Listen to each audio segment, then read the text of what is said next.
আবার ফিরছে বাংলাদেশ ও জাপানের মধ্যে সরাসরি আকাশপথের সংযোগ। দীর্ঘ 1 বছরের বেশি সময় বন্ধ থাকার পর আগামী 27 জুলাই থেকে বিমান বাংলাদেশ এয়ারলাইন্স পুনরায় চালু করছে ঢাকা-নারিতা সরাসরি ফ্লাইট। 15 জুন সচিবালয়ে এক সংবাদ সম্মেলনে এ ঘোষণা দেন বেসামরিক বিমান পরিবহন ও পর্যটন মন্ত্রী আফরোজা খানম। সরকার বলছে, বাংলাদেশ ও জাপানের মধ্যে ব্যবসা বাণিজ্য, বিনিয়োগ এবং জনগণের যোগাযোগ আরও জোরদার করতে এই রুট পুনরায় চালুর উদ্যোগ নেওয়া হয়েছে। বর্তমান গণতান্ত্রিক সরকার দায়িত্ব গ্রহণের পর জাপান ও বাংলাদেশের মধ্যকার দ্বিপাক্ষিক সম্পর্ককে আরো সুদৃঢ় করা এবং দুই দেশের মধ্যে বাণিজ্যিক, অর্থনৈতিক ও জনসম্পৃক্ত যোগাযোগ বৃদ্ধি করার লক্ষ্যে বেসামরিক বিমান পরিবহন ও পর্যটন মন্ত্রণালয় বিমান বাংলাদেশ এয়ারলাইন্সকে ঢাকা-নারিতা রুটে 30 জুনের মধ্যে পুনরায় ফ্লাইট পরিচালনার নির্দেশনা প্রদান করে।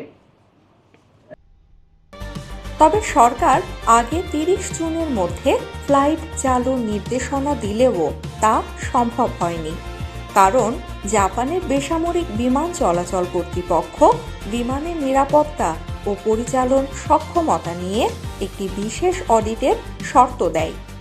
এই অডিট সম্পন্ন করতে প্রায় 45 দিন সময় লাগে।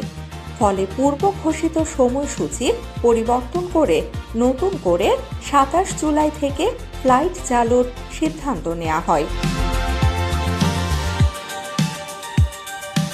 প্রাথমিকভাবে সপ্তাহে একটি ফ্লাইট পরিচালনা করবে বিমান এবং এ রুটে ব্যবহৃত হবে তাদের বোয়িং 787 ড্রিমলাইনার। চাহিদা, বাণিজ্যিক সাফল্য এবং উড়োজাহাজের প্রাপ্যতা বিবেচনা করে ভবিষ্যতের ফ্লাইট সংখ্যা বাড়ানো হবে।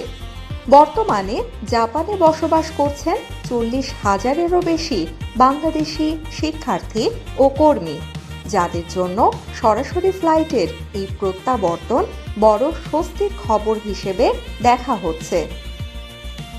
বর্তমানে জাপানে বাংলাদেশের 40,000-এর বেশি শিক্ষার্থী এবং কর্মী রয়েছেন এবং এর সংখ্যা ক্রমান্বয়ে বৃদ্ধি পাবে।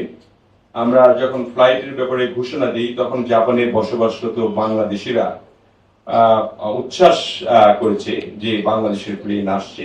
এমনকি জাপানের যে অ্যাম্বাসেডর এখানে আছেন তিনিও খুব উচ্ছ্বাসিত হয়েছেন যে ডাইরেক্ট ফ্লাইটে যেতে পারবেন।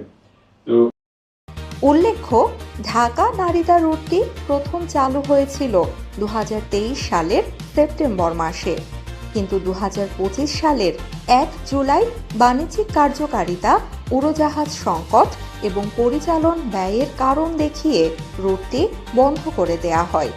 তবে নতুন করে রুটটি চালুর ফলে জাপান প্রবাসী বাংলাদেশিদের পাশাপাশি ব্যবসায়ী, শিক্ষার্থী এবং পর্যটকরাও সরাসরি ভ্রমণের সুবিধা পাবেন।